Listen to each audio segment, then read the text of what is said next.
Direct News TV. 8 dead after smuggling boats capsize off San Diego coast. San Diego, AP, at least 8 people were killed when 2 migrant smuggling boats capsized in shallow but treacherous surf amid heavy fog, authorities said Sunday, marking one of the deadliest maritime human smuggling operations ever off of U.S. shores. A Spanish-speaking woman on one of the Ponga-style boats called 911 Saturday night to report the other vessel overturned in waves at Black's Beach, authorities said. She said there were 15 people on the capsized vessel and 8 on hers.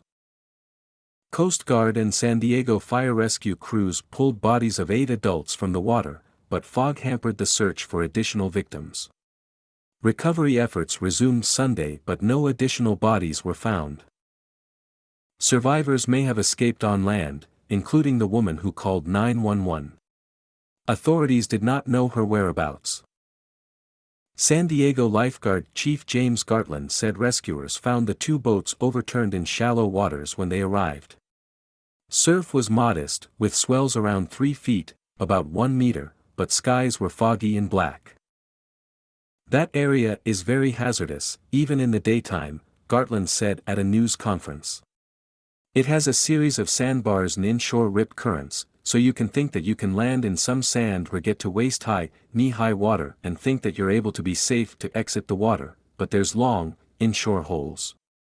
If you step into those holes, those rip currents will pull you along the shore and back out to sea.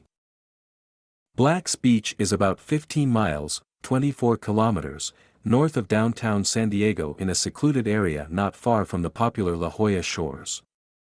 Its reputation for some of the best breaks in Southern California draws many surfers. Hundreds of maritime smuggling operations occur every year off California's coast and sometimes turn fatal.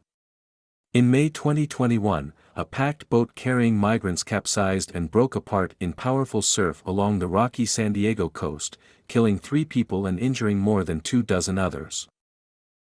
Smuggling off the California coast has ebbed and flowed over the years but has long been a risky alternative for migrants to avoid heavily guarded land borders.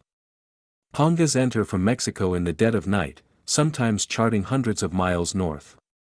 Recreational boats try to mix in unnoticed with fishing and pleasure vessels during the day.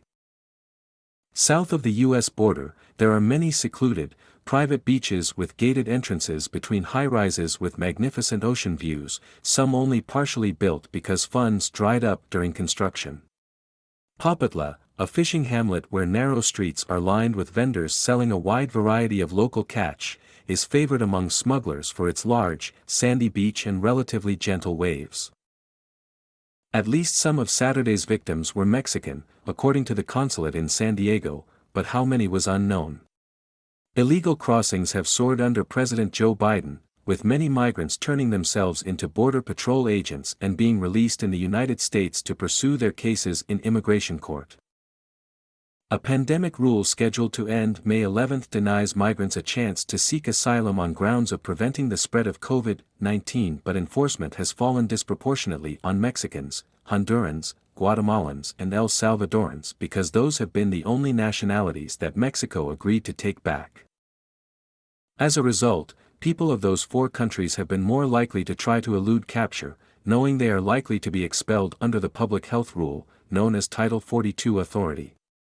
Mexico recently began taking back Cubans, Haitians, Nicaraguans and Venezuelans under Title 42. My name is Kingsley. Please like, share, subscribe and hit that notification bell so you can be the first to be notified whenever we post. You won't regret it.